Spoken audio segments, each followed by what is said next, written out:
Ay, matagal ng stock. Hindi. Nagalumi ko.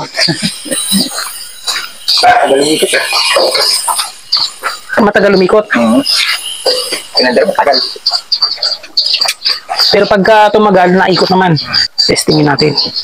Yan, may kusame tayo mga karyal. Isang electric pan ang dumating. Matagal daw umikot. Tingnan natin. Isang oras lang to. Tapos na. Naugong naman to. Naugong. Tingnan natin. Sige, balikan mo na lang. Isang oras, kuha na to. Ito mga karyal ang ating gagawin. Isang stand pan. Matagal daw itong umikot. Tingnan muna natin kung may resistance yung kanyang motor.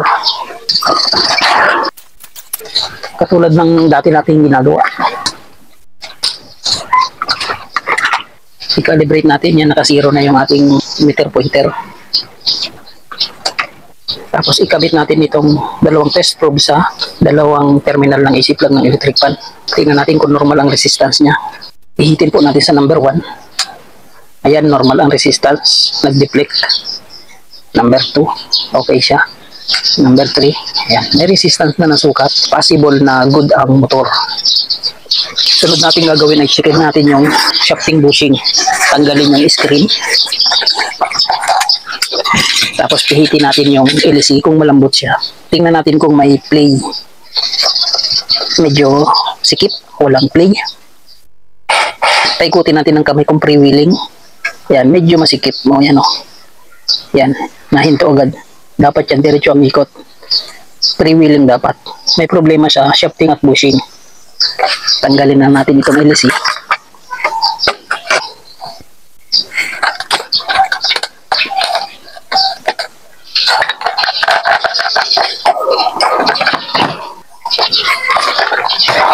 Tapos baklasin po natin itong cover ng motor at titingnan natin yung laman sa loob kung ano na ang kondisyon.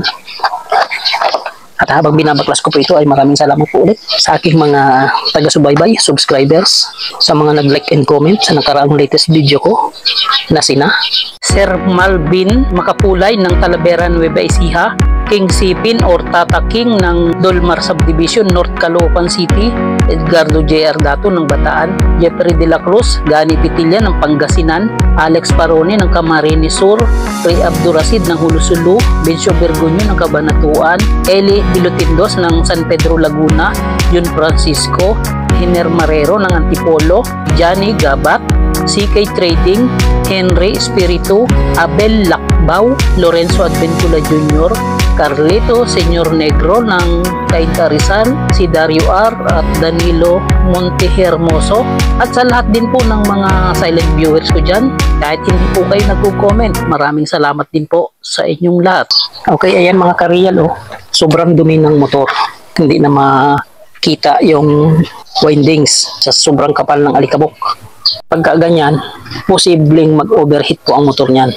Wala ng ventilation. Linisin lang natin. Papagan lang natin yan. Sobrang kapal ng alikabok.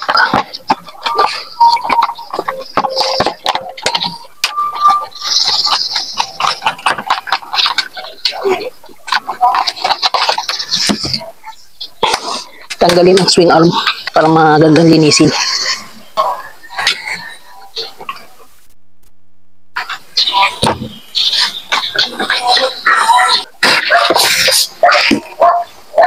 Ayan, medyo malinis na. Subukan natin alugin yung shafting kung may alog. May alog pong konti ito mga kareal. Ayan o. Ramdam sa kamay kung may alog siya. Hindi naririnig ang alog pero nararamdaman sa kamay na may alog. Baklasin natin ito. Para ma-check natin yung shafting, pero bago baklasin yan, checkin natin yung capacitor kasi matagal daw itong umikot or matagal itong umandar. I-check natin yung capacitor kung malakas pa at normal ang value.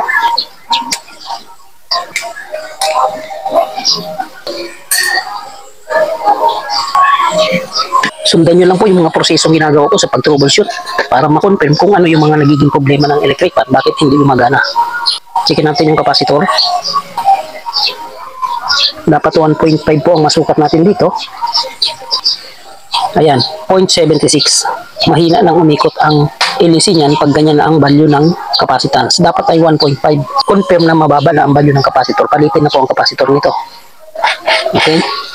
Tapos, i-double check po natin yung motor kung talagang buo siya. Dito natin masusukat sa dalawang wire kung saan tinanggal yung capacitor. Ito yung galing sa motor. Para ma-confirm natin kung talagang buo yung stator windings. Dito po natin masusukat yan kung walang putol. Dahil ang dalawang wire po na ito ay dulo ng lahat ng windings ng motor ng electric fan. Pag walang reading dito na nasukat, may putol po sa windings. Dahil kanina ay nasukat na natin na good yung mga speed windings, posible pa rin po na may sira ang motor kung putol naman ang starting windings. Para ma-confirm na lahat ng windings ay buo, i-check po natin dito sa wire kung saan tinanggal yung dalawang terminal ng capacitor. Ito po. Yan. Nakita nyo na nag-deflect yung meter pointer. Ibig sabihin may resistance na nasukat. Buo po lahat ng windings ng motor. Ayan. Good po yan. Nakita nyo yung meter pointer? Yan. Good po ang motor. Kaya hindi gumagana dahil mahina yung capacitor, mababa na ang value, at may problema pati yung shafting bushing. Kaya babaklasin po natin ito ngayon para i-check naman yung loob ng shafting at bushing. Pasensya na mga kariyan dahil ang kapaligiran ay talagang maingay. May maririnig kayong mga background dito na ingay. Yan po ay dahilan sa ating kapaligiran. Wala po tayong magagawa dyan dahil hindi po natin ginusto yan. Sadyang nangyayari lamang. Tanggalin lang po natin yung 4 na tornilyo.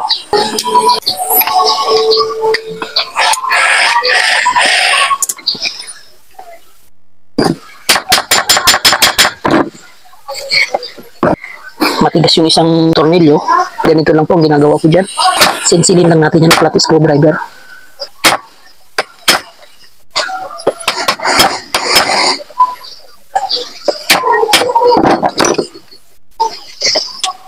Ayun, lumambot na.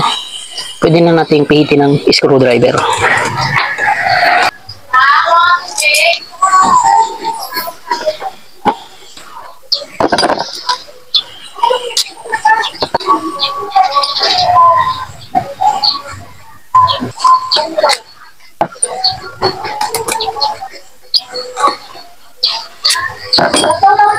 Okay, tanggal na po yung 4 na tornilyo.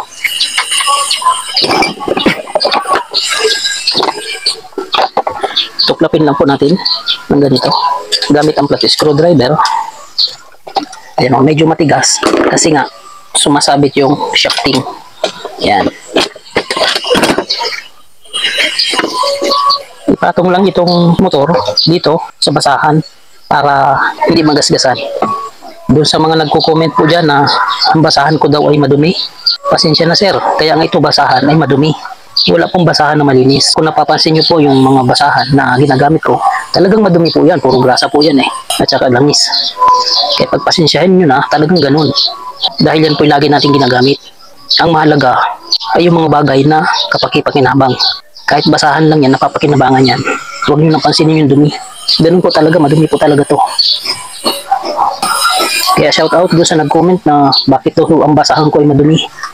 Ganun po talaga yan. Laging madumi po yan. Kaya nga basahan Alalayan lang po natin ito. Kasi wala ng cable tie. Tatalian muna natin ang cable tie ito. Tanggalin dito. Tapos, tanggalin yung housing. Tuklapin dahil medyo matigas. Ganyan. Ipitin ang daliri para hindi matuklap at malagas yung mga hibla. Baka maputulan. Ingatan lang. Yan. Talian po natin yan ng cable tie. Malaking cable tie po yung tinatali ko para matibay. Isilipin sa ilalim at baka may nakalitaw na hibla at maipit, maputol. Sa paggalaw ng stator windings, kailangan lang ng kaunting ingat. Ayan. Kahit bitawan na natin, nakatali na kahit isang piraso lang. Lahat ng butas, padaanan natin ng panali para maging matibay. Ayan.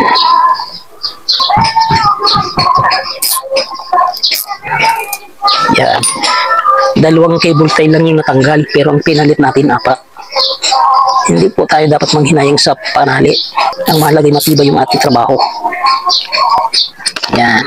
Tanggalin yung mga terminal. Ayan. Matibay po. Tapos i-check po natin yung shafting. Ito. Bakit siya ay may alog at masikip. Pag matigas bunutin na yan, hasain lang po natin ng liha itong shafting. Buka. Ah, Buka. buo pa naman. Dumating na yung may-ari. Binalitan na agad. Ayan, mga gariyan. Ayan, nandiyan yung may-ari niya, no? Dumating na. Shout out. Shout out sa lahat. Baka may gusto kang i-shout out dito.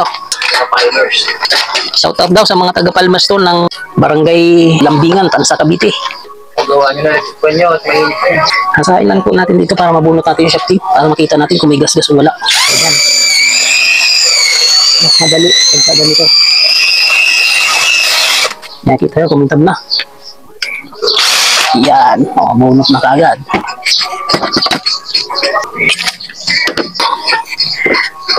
Tignan natin ang kanyang shafting. Makikinis pa naman. Makikinis pa ang shafting niya at bushing. Gawin lang natin dito, ihasain natin ito para lalong kuminis.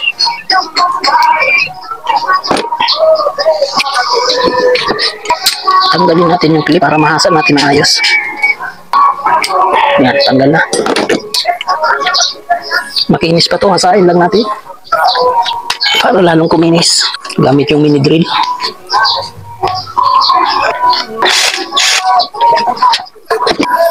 Lagisan lang natin yung liha, 1,000 or 1,200 ang liha natin.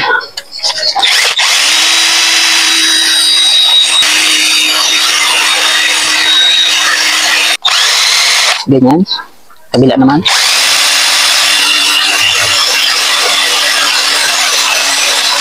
Yan, punasan lang ng maruming basahan.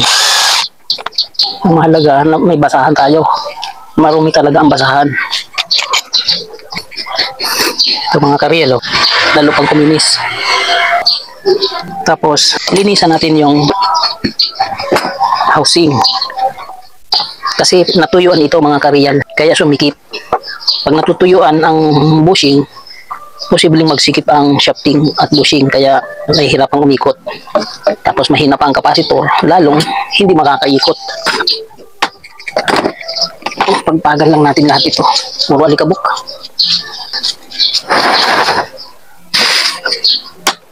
Ayan. Ibalik lang natin yung blower at saka spacer.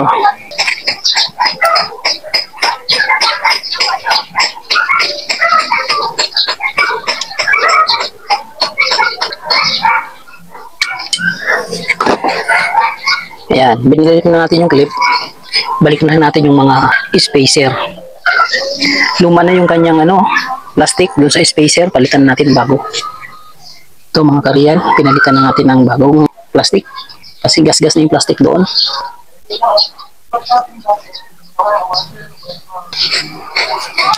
Tapos isang spacer lang yung binalik natin. Ayan mga karyel, binalik na natin yung spacer sa bandang likod. Tapos ito, ibalik sa dating pwesto ang stator at susukatin natin yung spacing ng rotor. Sukatin na natin yung rotor kung sakto na sa spacing doon sa pinakang stator core. Nakatapat na po yung groove na yan, yung gilid, nakatapat na po sa gilid ng stator core na ito sa ilalim. Yan o. Yan, nakatapat na. Tapos, lagyan din natin ng isang spacer. Isa lang. Saka tayo magdadagdag pagka maluwag.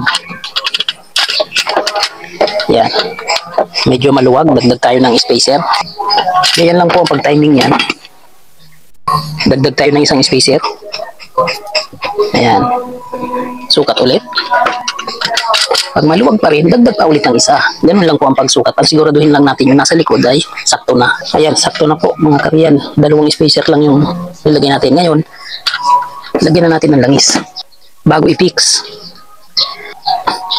Kasi natuyuan ito ng langis, kaya lalagyan natin ngayon para dumulas.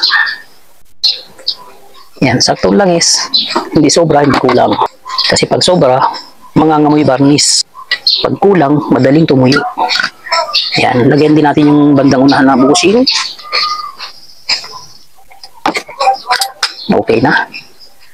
Ayan. Okay, ibalik na sa pwesto. Ibalik na po natin yung 4 na tornilyo dito sa 4 na kanto ng motor.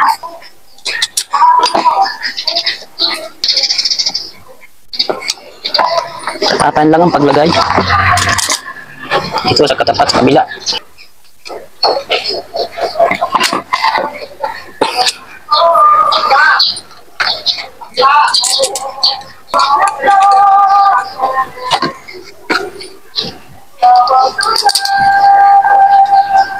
Ayan, ang karyal, higpitin na natin ito lahat.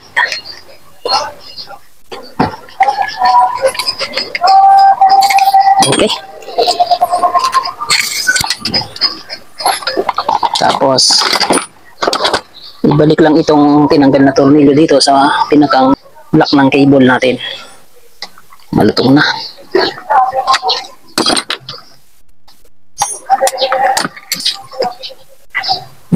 Ibalik natin itong lock. Palitan natin at malutong na yung isa. Lock natin yung kable. Good morning! Ano? Ay, nakakuha ko ng musik magic. Afgan, papatakipan. Sabi ko yung salamat. Ayan, Mayroon muna ako ng ano, 600 kay kunin ko yung panlabang mo dyan. So bakit? Kasi nalala ko wala akong trabaho, mabuti ang paggawa pa eh. Sabi, paano yan? Ipagpatapos to, wala naman, ibalik ko naman doon. Tawad na ng tawad. Ay, buksan mo, sikip. Palabas pala to. Ayan. Kung nandiyan sabi ko si vlogger eh. Vlogger. Kasi nagpapalo eh. Pag ano pa, tingnan mo mga ano natin dyan. Salamat ito ha. Sige.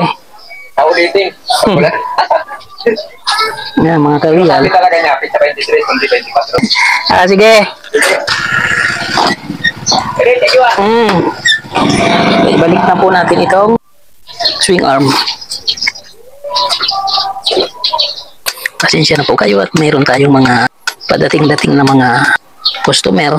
Iyon po ay nagtubos ng electric drill na sinangla sa atin. Ngayon, para ma-reset po natin ito, yung shafting at saka bushing, paluin lang po natin ang martilyo dito. 1, 2, 3, 1, 2, 3. Ayan. Yan yung sekreto para ma-reset yung rotor, shafting, bushing ng motor. Tingnan natin kung alog pa. So, nawala po yung alog. Kanina, nung inaalog natin ito, nung hindi pa nabubuksan ang motor, may konting alog. Ngayon, nawala. Ibig sabihin, na-reset, naging maayos yung setting. Nasa maayos na kondisyon na po yung shafting, bushing. O, yan o. Pre-wheeling po yan o. Dinan nyo yung blower o. Umiikot o. Yan. At saka may play. Saksak bunot. Taas, baba, kaliwa, kanan. Walang alog. Good po yun. Ganun lang po, kaya siya hirap umikot o matagal umikot dahil mahina ang kapasitor at masikip na yung shafting bushing dahil natuyuan. Ngayon, palitan po natin ito ng kapasitor kasi 0.76 na lang ang value nito. Samantalang dapat ay 1.5, ayan. Puro alikabok hindi na makita. Yan, 1.5 dapat. Ayan po yung pamalit natin. 1.5 microfarad po ito. Hindi na natin tetesterin. Brand new ito. At na-tester ko na ito. Iduktong lang natin yung kapasitor dito sa dalawang pinagtanggalan ng lumang kapasitor. Baka may naririnig po kayo background ng music. Yan po ay hindi dito sa akin. Malayo po yan. Naririnig lang.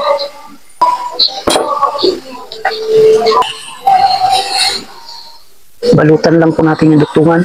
Masking tape.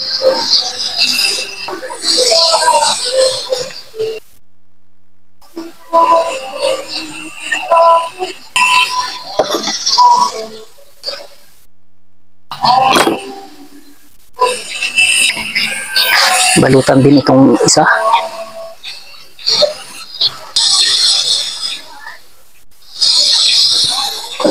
Yan. Tapos, ilagay natin yung kapasitor sa pwesto kung saan tinanggal yung lumang kapasitor.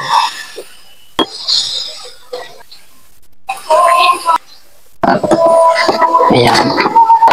At para hindi nakahambalang yung wire, talian natin yan gamit ang cable tie. Marami po tayong panali. Ayan, goods na yan. Ibalik lang natin yung C-clip dito. Stopper ng PLC. Ayan, malinis na po yung pagkakalagay natin. Linisin din po natin itong lamesa para maganda magtrabaho. Tanggalin yung mga hindi na kailangan.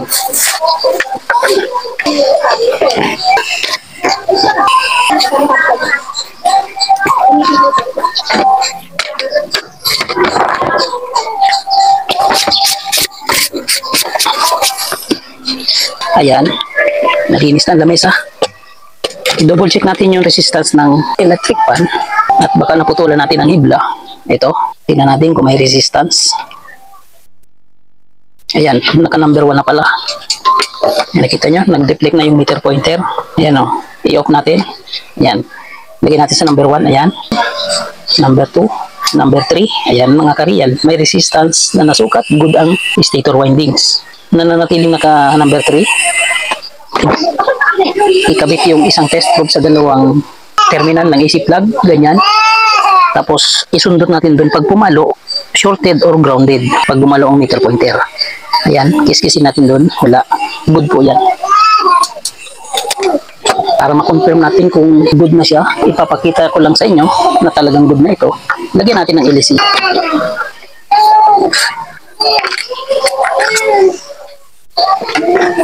Ayan.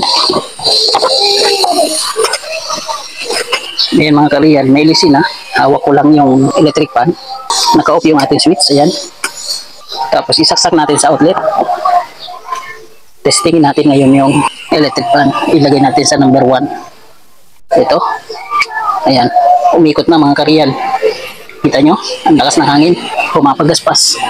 Ilagay natin sa number 2. Ito. Ayan. Number 3. Ayan. Good na po mga kariyal. Ibalik sa 0. Ayan. Tapos number 1 ulit. Ayan. Mga kariyal, pag ganun matagal umikot ang electric fan nyo, ganun lang po ang pinalitan natin. Yung capacitor na mababa ang value at medyo sumikip na yung shafting bushing dahil natuyuan. Okay? Sana nakapag-ambag po ito ng kalaman sa inyo. Paki-like and share naman po nito para malaman din ng iba. Paki-subscribe na rin kung bago lang kayo dahil ito po ang aking munting channel. The real life Big X Real Glow expresses the reflections of a common worker, driver, technician, and a barber.